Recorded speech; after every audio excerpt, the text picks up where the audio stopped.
It's time to take a ride on the Steelers Afternoon Drive with our co-hosts, Aaron Saunders and Zachary Smith.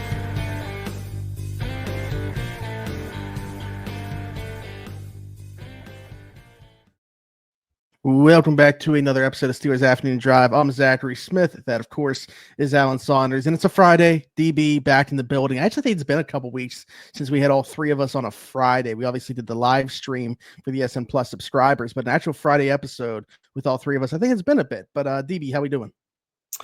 Doing great, man. I would say like the first week back from vacation, like you're like just in survival mode. The second week is where you kind of find your rhythm again. So it's been a busy week, had a lot of like unfortunate, unforeseen stuff come up. So other than that, pretty good though. Glad to be back in the swing of things on the podcast, talking some ball. Yeah, just speaking to like my welcome home from vacation was Alan texting me that Brooke Pryor's power went out. So he needed me to do the podcast if possible as I was walking up my steps in my house coming back from vacation. So like, I unlocked my door, dropped my stuff, and went up the stairs and recorded a podcast. So I feel like I'm still definitely getting back into the swing of things coming back from vacay. But Alan, how we doing? I'm good, man. I'm real. You're in the you're laying on the floor, as people say. Studio B here. Yeah, laying on the floor. Apparently being told to shut up is like something from Noah. I don't know. Something Noah told people to tell. I don't know. So there may be some payback there for Noah at some point. Hold on, wait a second. So you guys didn't need it. If that's the case, you were trying to you had a topic about trying to create some fake beef. I mean, there's the real beef right there. If he's sending people, don't tell me to shut up. First of all, I'm not gonna. Yeah. So second of all, yeah, there's the beef. We got a third person here that can weigh in on this too. But Richie actually dropped in the YouTube comments, what would the fake beef between Alan and I be? I don't know what that could be, to be honest. Any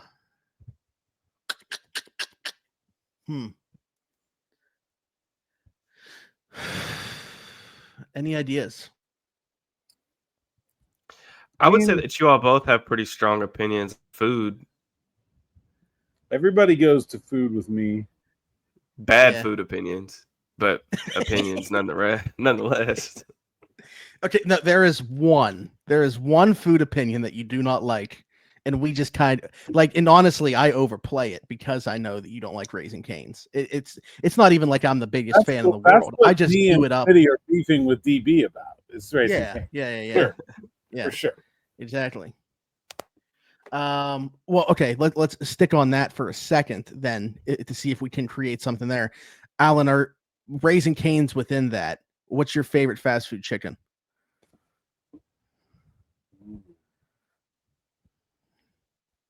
That's tough. KFC did bring back the chicken and waffles, which is big. It's definitely not KFC. I'm just saying. It's not for me either, but I just wanted to throw out there that they brought back the chicken and waffles. It just depends. Like a lot of them do one thing better than the others. I agree. I don't know that I have like an all-around favorite.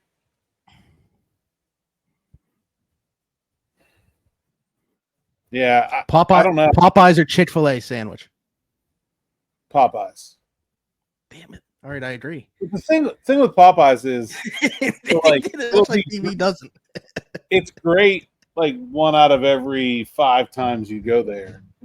Then like 1 out of every 5 times they don't have it. 1 out of every 5 times it was made 3 hours ago. 1 out of every 5 times you get it, but after waiting 11 cars deep at the drive-thru. Like there's some quality control issues. I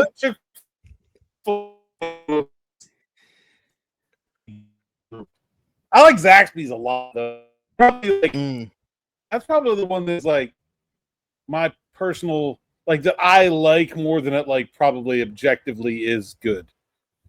Okay. Yeah, I've only had Zaxby's once. So like out of the ones that are around me, DB's reaction there, one of my favorite things that I've ever seen happen on. I can't wait to screen record that and use that so many times. It's just so bad. I really don't rock with Popeyes at all, but I will say Chick-fil-A, the reason why I would give Chick-fil-A the benefit of the doubt is just pure chicken. It is more consistent, which I think I just lean that way in general with food. My wife makes fun of me all the time because like there's a Mexican restaurant like up the street that I like to go to.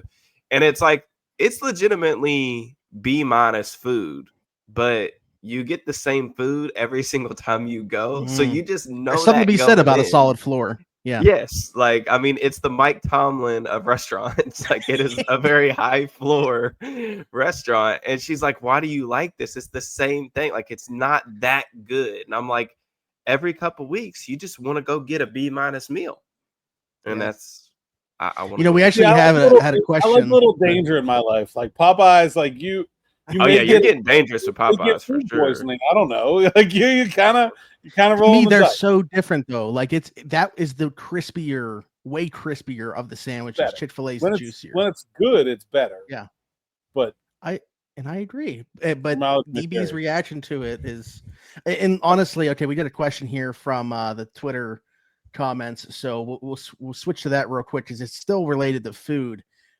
What is the most overrated cookie and why is it crumble? And I think based off, if you ever see from and why is it Alicia Dawn?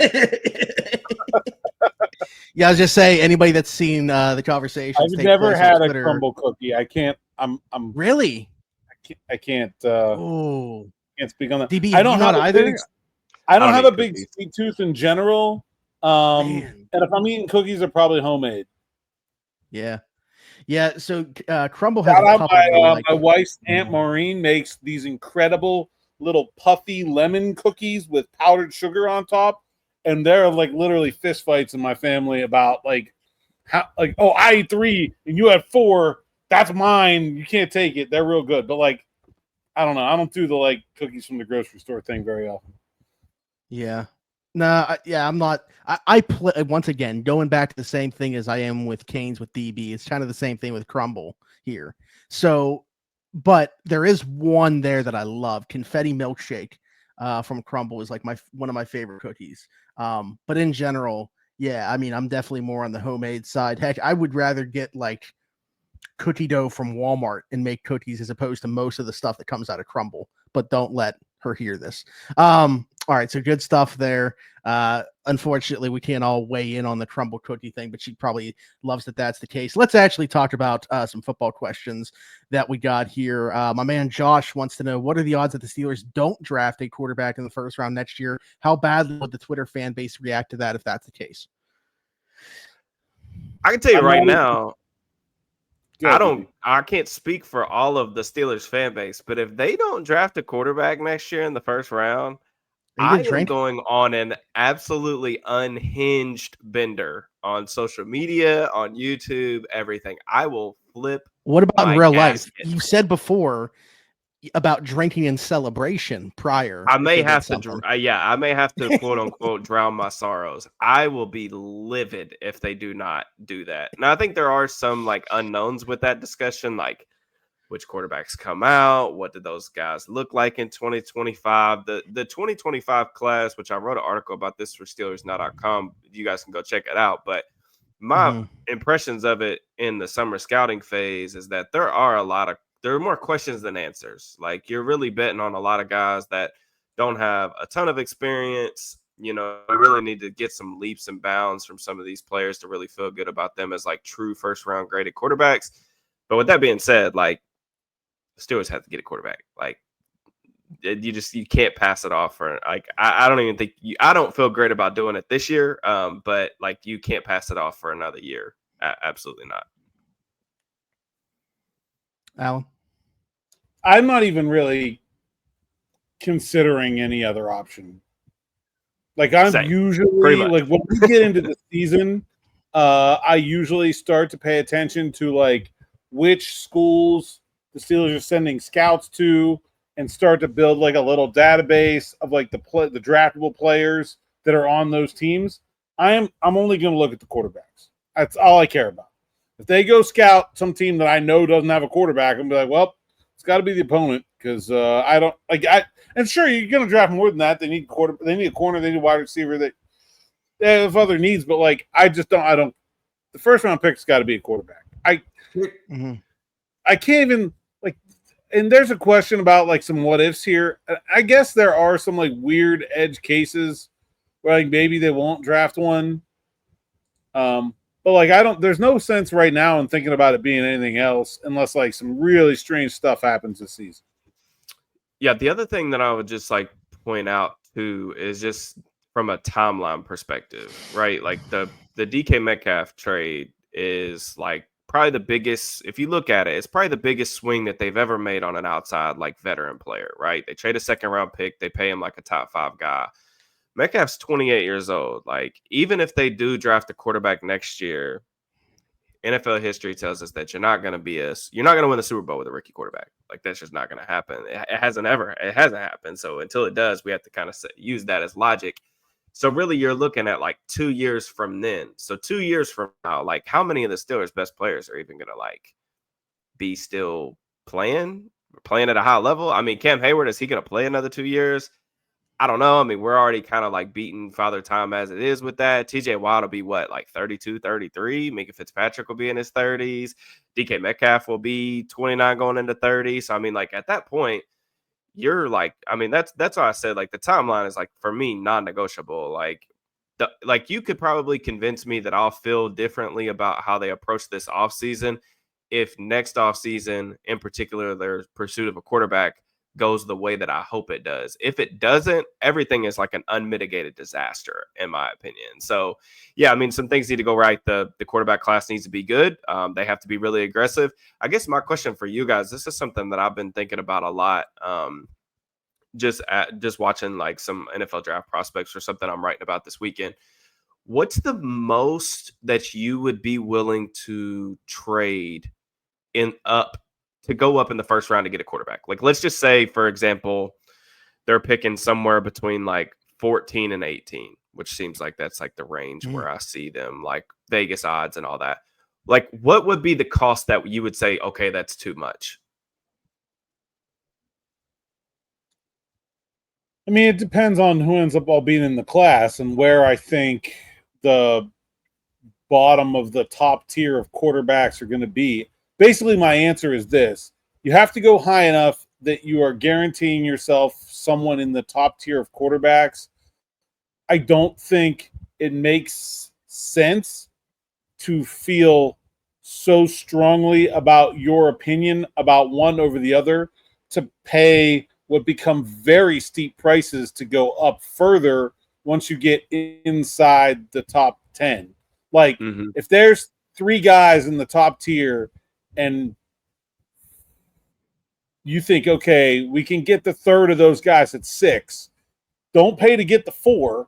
Like, just like scouting hit rate even on top 5 quarterbacks is not high enough to justify that much faith in your own opinion. Just get up there into the right depth of the swimming pool, and that's good enough. But it's hard to say right now where that's going to be. Because you're talking about trading up for the pick that you hope turns into down the line the known commodity. Because if you knew what the commodity was going to turn out to be, there's not a price that you wouldn't pay if you knew that it was going to be right. Like if Justin Herbert was available right now, like how many first round picks would Justin Herbert be on the market for? I mean, is it 4? Is it 5? I mean, I'm just saying, like, the Niners traded 3 first-round picks to go get Trey Lance. And, like, that's the only reason I think about – that's, like, one of the bigger, more substantial moves that I feel like 12-3. Yeah, was really, really risky at the time. Didn't obviously pan out. They've kind of rebounded, luckily. But, I mean, that would be, like, my thing. Is it over under 3 first-round picks to move up in the first round? Like, if there's a guy that you really like, let's just say, obviously, you can't get to 1, so you're maybe not getting the best guy in the class. But – would you trade 2 first-round picks and maybe 2 day 2 picks, like a second and a third, to go from 15 to 5, 15 to 7, something like that? I don't think it should cost that much to get from 15 to 7. It probably would cost about that much to get from 15 to 5. But obviously it depends on where the Steelers are starting from, too. There's a big difference between 14 and 20. Yeah, like, I mean, and then, like, you go win one playoff game, and now all of a sudden you're drafting 25, right? Like, and I don't think that's like a far-fetched outcome for this season either. So I think it really depends on where they're coming from. Too, because like even if they're at 25, I think they should pay what it takes to get inside the top 10. But that'll obviously be a good bit at that point. Yeah, for sure. I mean, I think the hard cap is you can trade this year's first, next year's first, this year's second, next year's second. And like that hurts a lot. But like they got all the extra comp picks this year. More than that, and you start to really hamstring your ability to build the team around the player you're trying to draft, I think. One of the funny things that I was looking back on was the Josh Allen trade. Like this was like that was like a really, really unique circumstance with them being able to get that done in Buffalo. Like they went from 21 to 12. They traded their left tackle, Cordy Glenn, who was a good player, but he was like older, like I think nearing the end of his prime. They went from 21 to 12, and then they went from 12 to 7. So that was, but it costed them 2 second-round picks to go to 12 to 7. I think now it's gotten more expensive to do that for a quarterback, but also at that point in time, like Josh Allen, like people know what Josh Allen is now, but it is kind of funny. Like some people do kind of gloss over the fact that in all of my time on Twitter, I don't think that there has ever been a more universally hated draft pick for a quarterback than them taking Josh Allen at 7 or whatever it was. Like people lost their minds because he was like legitimately not good his final year in college. It was just all traits and tools based, and that his development's been insane, and he's now, MVP caliber player. But yeah, that was another thing I was thinking about was like, is there a player on the Steelers that you would feel comfortable like including? Because it may be one of those things that they do say they do the Steelers thing, right? They sneak into the wild card, they get demolished in the first round, and it's like they pick 20th. They might have to move up twice. You know what I'm saying? Maybe it's one time early in free agency to get yourself in striking distance. Because those teams that are in the top 10, they may not want to come all the way back to 20. So that limits your suitors. So you may have to make 2 moves. It's funny you said that about the timeline because somebody actually asked us about that. We can bring that in and just continue the conversation. Matt McGrath here said, "Hey guys, love the show. Quick question. You guys hopefully address this on the drive. When the Steelers ultimately trade up for a quarterback next year, would it make more sense for them to make a pre-draft trade and have a fixed position ready to go ahead of the draft, or watch how the board falls as it may, or maybe worry about losing your guy in quotes or having to pay a bonus tax QB, which idiotically exists?" Thanks. Yeah, I don't think the idea of making 2 trades is crazy. I think DB outlined how it can be beneficial. I think making one of them ahead of time isn't crazy either. If you can find a way to make a move with a team you're pretty sure is going to be ahead of you, I mean, do it at the trade deadline. Do it early in the offseason. I don't have a problem with that either. The thing is about the draft being after free agency is like, if you have a team sitting there at, let's say they pick 15, or let's say they pick 18, and you have a team sitting there like 12 or 13 that knows it doesn't have a quarterback and it really needs whatever, and the Steelers can make a deal, I would make that deal even kind of before you have the idea of whether or not that's how far, like, you need to go at least that far before you really have a good idea of where exactly you need to get up to. Just take an intermediary step if you can take it. Yeah, absolutely. Why not? DB, go ahead. Yeah, I mean, I think just another thing to kind of keep in mind with that whole conversation about the trade ups and the quarterback tax and things like that is like there's going to be competition, right, in this group. Like I wrote about this in the offseason too. Like there are other teams that are going to probably need quarterbacks. I mean, that's not new, but there are also already a couple teams that have 2 first-round picks in next year's draft. Mm-hmm. Typically, there is like a little bit like teams do value like the more resources we can get now rather than waiting another year for something to convey, just because it's a for sure thing. And also like these general manager spots and these head coaching jobs, they typically aren't like long-standing positions. Like usually you have like a 3 to 4 year window. If you don't win, you get fired. That's just how the NFL works. So like teams like the Rams have 2 first-round picks now. I mean, we know. I mean, every single draft, right? It comes out that Sean McVay and company was trying to trade up for a random offensive weapon that was way out of their draft range that they tried to go get up and go get. Like Brock Bowers was one that they were trying to aggressively come up and get. They made it a really aggressive move to go get Braden Fisk. So that organization, they've done a good job hitting on day 3 picks, but they're very aggressive all the time. And then the Browns is the Browns, but they do have 2 first-round picks, and they're going to be like horrific next year, I feel like. So I feel like the Browns are going to be in a spot probably in the draft order to where, I mean, they're probably going to get whatever they deem as the first quarterback or the best quarterback just because they're to me, it's going to be absolutely hilarious if one of the rookies they drafted this year end up being the starter and like not necessarily being good, but them granting them a second year because of something that they showed this year. Yeah. Best case scenario. That would definitely be the best. Kenny Pickett revenge score. Browns go 2-15. 2 wins are against the Steelers. He beats them twice and still gets the Browns the number 1 overall pick. Oh man, if they let that man Kenny go out there and slice them, that will be. I mean, I deactivated Twitter while I was on vacation. I will once again be deactivating Twitter if that is what occurs. I'm just in my mind. I'm like thinking of all like the Kenny stands on Twitter that have me blocked. That would probably unblock me just to like message me and tweet at me. Oh, his aunt would have a field day. Yeah, I mean it would. Yeah, there's a couple other like names out there that I'm not gonna like name by name, but I'm just imagining like Twitter avies and stuff.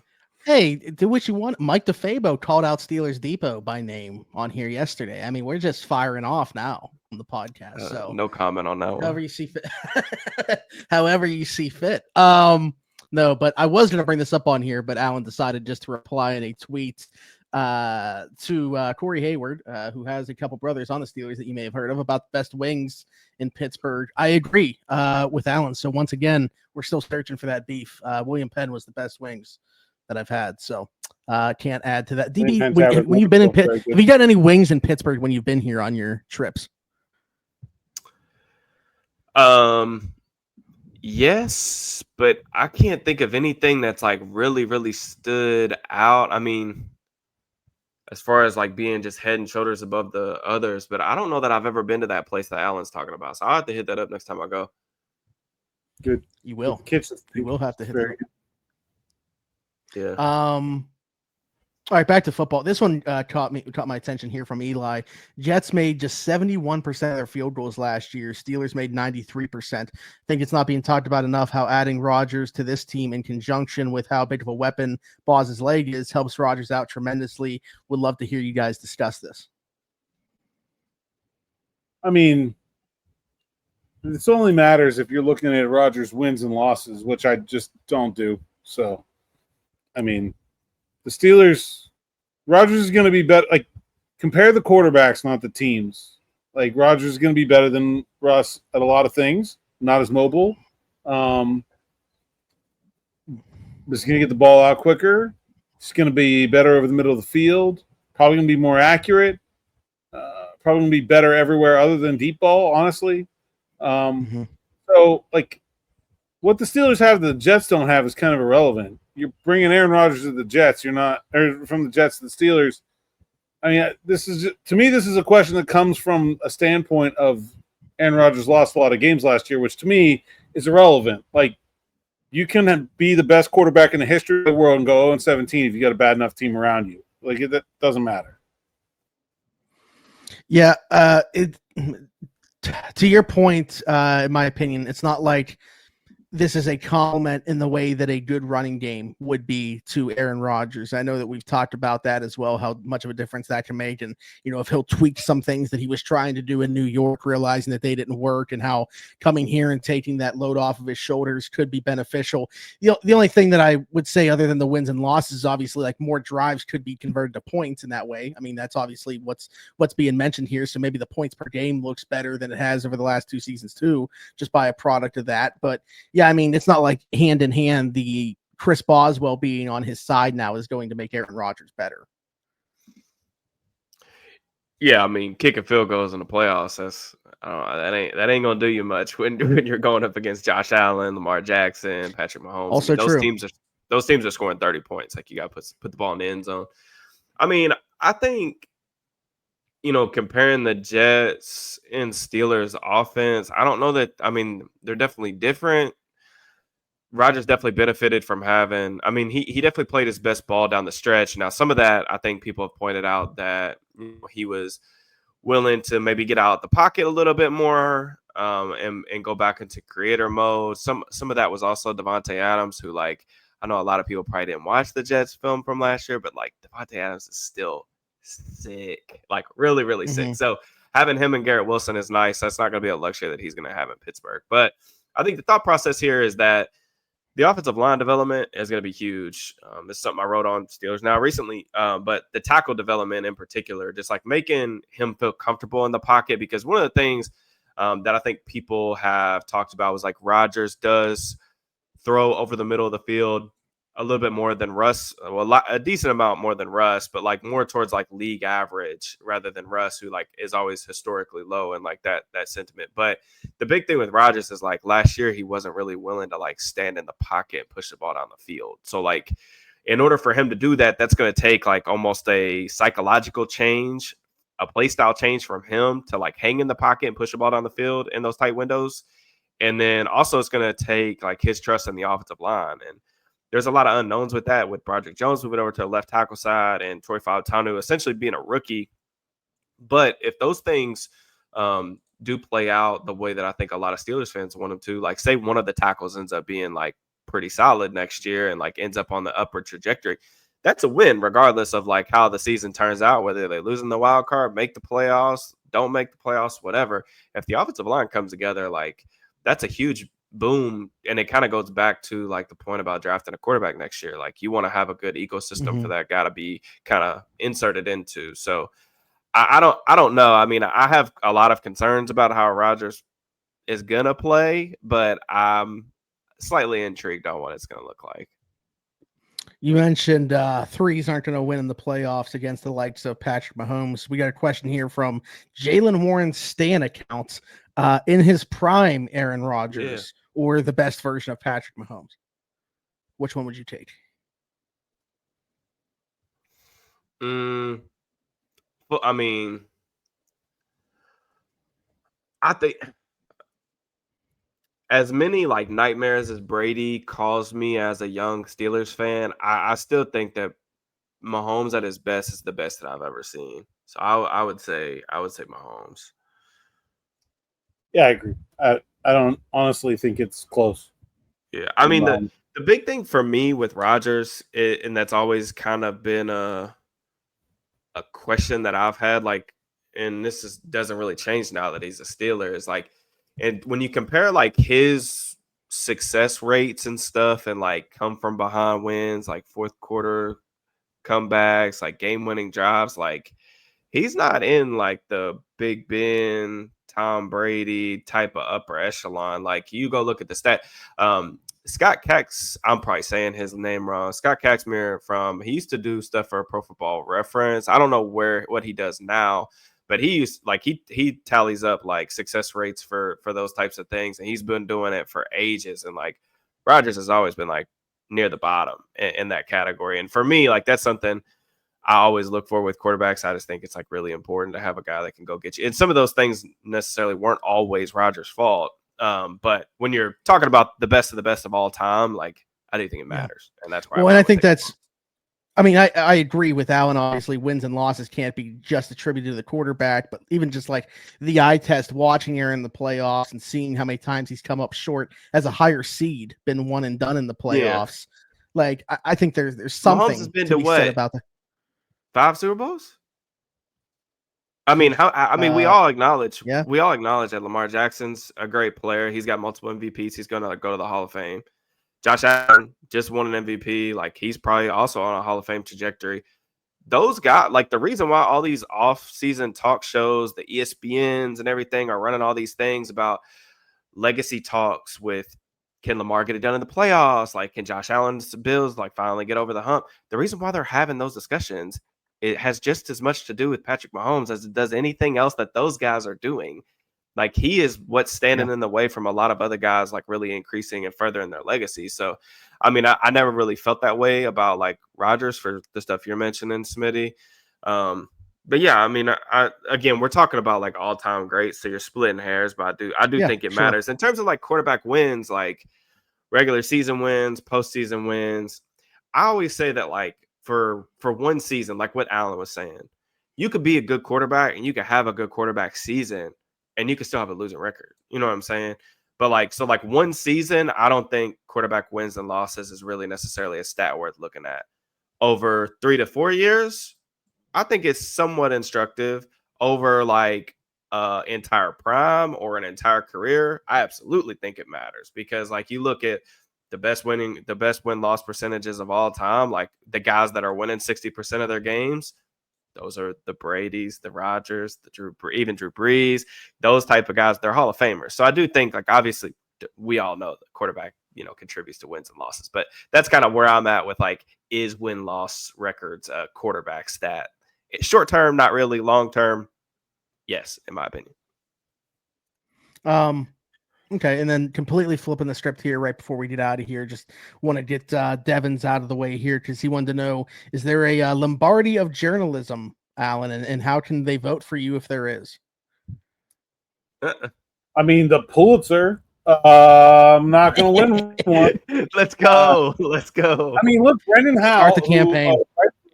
Was nominated for a Pulitzer this year because Really? he works in the Buffalo, and he was part of their team covering the assassination attempt on Donald Trump.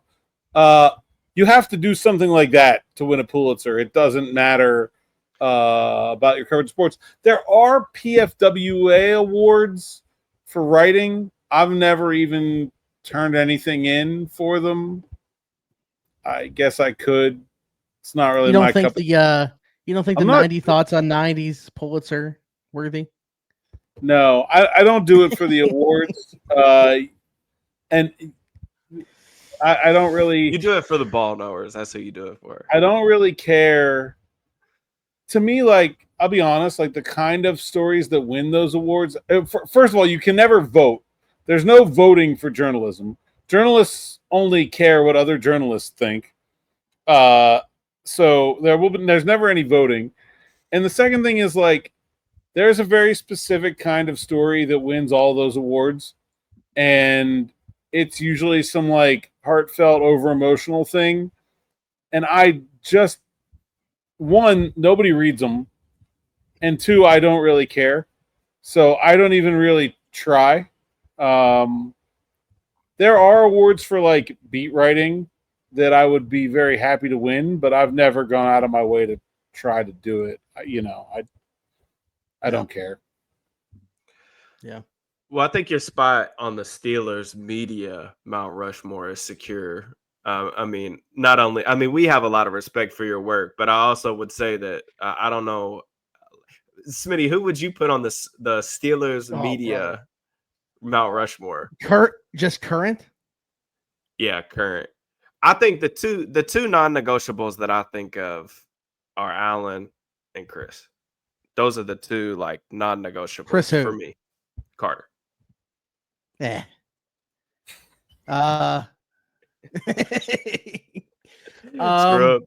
Listen, because of we're talking about trajectory here, with how young Nick is, man. I would definitely put Nick in there too. Yeah. So you got one open spot, really? Well, I got two. No, because you didn't put Chris in there. Chris. That's great. Just let's get into it. Two guys on the both worked for me. So yeah, somebody clip that. That's a little feather in the cap there. I don't know that I have an opinion about this. Well, you can't, because it would be like, I almost feel like I'd like to get some women. I'd like to get some woman representation on that, but I'm leaning towards the Fabo right now. Yeah, I think Mike does good work. Yeah, that's probably the direction that I got to go. I don't even think Mike is the best reporter that sleeps in his bed. I don't think Mike would be offended if I said that. No, he said as much yesterday on there. Yeah. Yeah, hey, there's our woman representation. Yeah. Yeah. Yeah. Although I might give Chris the boot for her as opposed to Mike. Might have two people in the household on my Mount Rushmore. What a legendary. Nobody send this to Chris. Or Mike.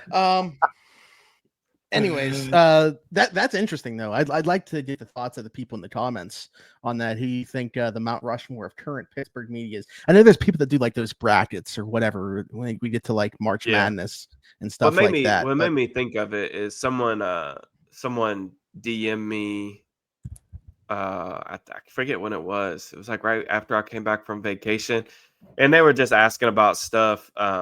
Like resources for different things. They were looking to learn more about football, like Steelers fans related. So like I always have like the same kind of answers for like non-Steelers if we're talking like nerdy, like X's and O's type of football. Like these 6 accounts I would follow, these books I would read, this type of direction. But like for Steelers coverage, I pretty much always resort to like the same thing for us. It's like if you're and here's what I'll say. Steelers beat stuff. It's, in my opinion, it's Alan, Chris, Nick, kind of in their own the tier. thing with those people that we're mentioning right there, like Mike included, based off the conversation that we were having yesterday, because honestly, like wasn't really sure. I've only had one discussion with him in person prior to yesterday. It's like completely separate to actually know like ins and outs of football. Like I think you can report on football without having a ton of knowledge about the sport itself. 100%. 100%. But the people that we're mentioning do. You need a baseline. You need a baseline knowledge, sure. And that's why I do. Yeah. That's what I do think separates the people that we're talking about, like Alan, Chris, Nick. They can look beyond just like the superficial Alan, Nick. stuff on the surface stuff. Yeah. Anyways, all right. Drop in the comments what you guys think about that. A lot of fun. And of course, as we always do, we're going to tell the people where they can find each of us, starting with you, DB. At Steelers_DB on Twitter and YouTube. All my written work be found at SteelersNow.com. And Alan. Saunders_PGH on X, Instagram, TikTok, and Blue Sky. PGH Steelers Now. SteelersNow.com. Go there, read the words so we can get paid. Sign up for SN Plus. It's way better. Ad-free. Exclusive content, exclusive live streams, forever love and appreciation from all of us. And, of course, anyone can like, subscribe, hit that bell for notifications here on the YouTube channel. After a couple days stuck at 51, we are at 15,955 subscribers. Mm-hmm. Yeah, I honestly, my thing has kind of been stirring the pot lately. So, Devin Bush. Do not disrespect Joey Porter, Sr. But here's I will say this: obvious ones. Yeah. I'm not dealing with. I'm not dealing with that. I will say this real quick about Joey Porter. Okay, so Joey Porter wasn't the first Steelers outside linebacker that I really remember because Jason Gilden was like preceded him. I will say this about Joey Porter. I thought that Joey Porter was like the scariest human being of all time when I was a child. And I thought that he was like the coolest player like ever. And I will never forget what he did to the Colts in the 05 playoff run. That was one of the coolest like experiences in person. And then when I was at the game last year, that was cool too. What game was that, Zach, that me and you met up? Last year would have been Giants Monday night. Yeah, the Giants Monday night game. They had him come out of the tunnel and he did the little kick and JPJ's little celebration. That was pretty cool. That was definitely a cool. I'm sure that was a dope father-son moment. But yeah, Joey Porter, one of my favorite Steelers of all time. That man was a dog. Mm-hmm. Yep, absolutely. I mean, that certainly would fit. It's just we try to not give the most popular, most obvious one to avoid that number with us. So like Arthur Motes would have been a great selection there. Good player. Yeah, certainly has contributions. I'll go Jerry Olszewski, former Steelers linebackers coach. Great guy. There we go. He wore 92 also. I don't remember which one he had first. He was 55, and then he got hurt, and then I think he got cut, and he came back. I don't remember what the order of operations there, but he was definitely 55 for a little while. Okay. All right. Good stuff. Again, be sure to like, subscribe, hit that notification bell. Hit us in the comments your thoughts on anything we talked about today. Question for a future episode. Your Pittsburgh media Mount Rushmore and your favorite number 55. I'm asking for a lot from you guys in the comments today. And then if you're listening somewhere else, Apple, Weekend Spotify, homework. wherever your podcast from. Yeah, you got some homework to do. Saturday school going on. So, and then if you're listening somewhere else, Apple, Spotify, wherever your podcast from, show us a 5-star review, subscribe over there, just search Steelers Afternoon Drive. Do the same thing on TikTok. Then you'll find me everywhere. Zachary Smith, PGH, Aaron Saunders, Derrick Bell, and myself. Thanks for jumping in and taking another ride on the Steelers Afternoon Drive.